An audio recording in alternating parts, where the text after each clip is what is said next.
I'll check your heartbeat under the covers. You'll test me too as you... Sinong mag-aakala na ang ipinanganak sa La Union ay sisikat sa karera ng basketball sa ibang bansa? Sa murang edad ay nahasa na ito sa paglalaro ng bola at ring sa loob ng basketball court. Nagsimula sa padribol-dribol hanggang sa may pasok ang unang basket sa ring. Ating tunghayan kung saan at paano naabot ni Renz Abando ang tinatamasang kasikatan sa karera ng basketball. Ang pagsisimula ni Abando sa larangan ng bola at ring ay sa Philippine College of Science and Technology sa Pangasinan. Kalaunan ay nirecruit siya ni Coach Ayo upang makapaglaro sa UAAP sa ilalim ng UST Growling Tigers. Dito ay tinawag na isang banta ni Sir D. Ravena ang nagsisimula pa lang na si Renz Abando. Sa karera ni Abando sa UAAP ay nakasagupa niya ang mga team ng UP Fighting Maroons, Lasal Green Archers, FEU Tamaraws at Ateneo Blue Eagles. Hindi man nito nakuha ang kampyonato.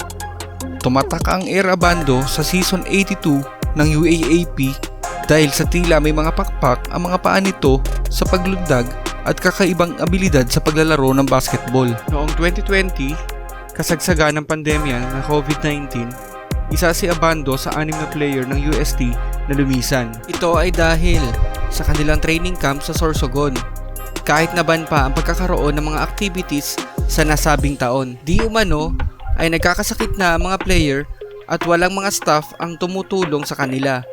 At dahil doon ay nagpa siyang mag-resign bilang coach ng UST si Coach Ayo at naban pa sa UAAP. At heto na nga, pinili ni Abando ang koponan ng Letran Knights. Sa kanyang debut sa napiling paaralan ay maganda ang kanyang naging stats at nanalo. Sa mga lumipas na mga laro nito ay naging kampyon ang kanyang koponan at siya ang itinanghal na MVP at tumanggap pa ng Rookie of the Year Award at napasama pa sa Mythical Team Award. Narito at ating silayan ang ilan sa mga highlights ng kanyang paglalaro sa UAAP at NCAA.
Habang nasa Letran pa si Abando, ay nakitaan na agad ito ng potensyal ng mga Koreano at inoferan nga ng kontrata para maglaro sa anyang KGC. Ang kontrata na kanyang pinirmahan para sa unang taon ay 237 million won o sa pera natin ay 13.9 million pesos. Kaya't hindi na nagpatumpik-tumpik pa si Renz at kinagat na ang nakakalulang offer noong 2022. Maganda agad ang ipinapakita ni Abando sa bawat laro nito sa KBL. Isa si Renz sa mga depensador at mala Dennis Rodman pagdating sa rebound. Sa opensa naman, ang palaging inaabangan na lahat ay ang mga mala Jamorant nitong pagdaktak sa ring. Noong All-Star Game sa KBL ay tinanghal siyang pinakamagaling sa dunk contest. Heto ang kanyang winning dunk.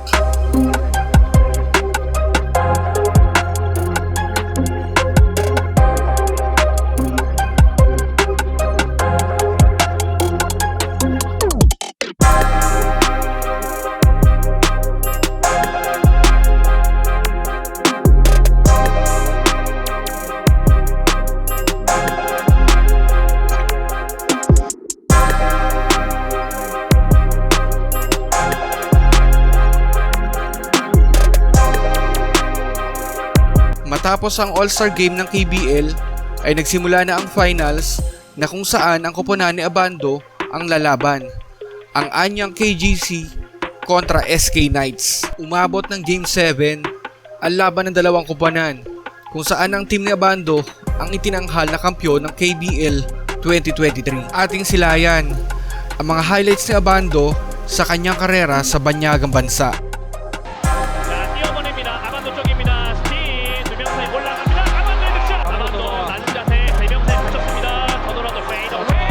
스텝이 상당히 좋았죠? 예. 자, 앞서 아반도 선수의 높은 타점을 다시 한번 사차례도 성공을 거뒀던 모습이거든요. 예, 띄웠어요. 아반도 프로 오색이에요. 오색은 선수의 LG. 마스패스 아반도 와이드 오픈 왼쪽 코너. 김선영이 뜁니다. 김선영 네이마세 플러스. 그 전에 여기서 박지우 선수의 파울이죠. 패스.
Pinalad namang mapabilang si Abando na maging manlalaro ng ating bansang Pilipinas sa torneo ng FIBA World Cup 2023 na ginanap dito sa ating bansa. Bagamat hindi nabigyan ng mahabang oras, ay maraming humanga sa ipinakita nitong laro.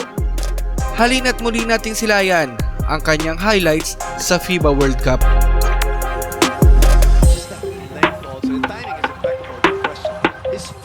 Earlier at the post.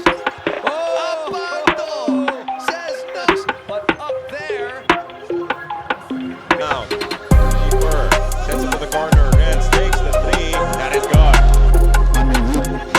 Another interception there, but then good transition. Oh, got two small guys there that can really block shots. Abando, good fake, good pass. One more time. Double team on Clarkson. He gets away. Abando throw from Renz Abando. He was denied a dunk early.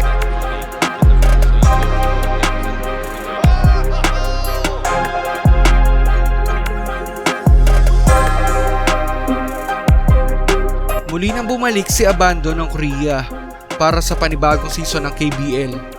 Nagbago na din ang pangalan ng kanyang koponan na noon ay anyang KGC na ngayon ay anyang Red Boosters na.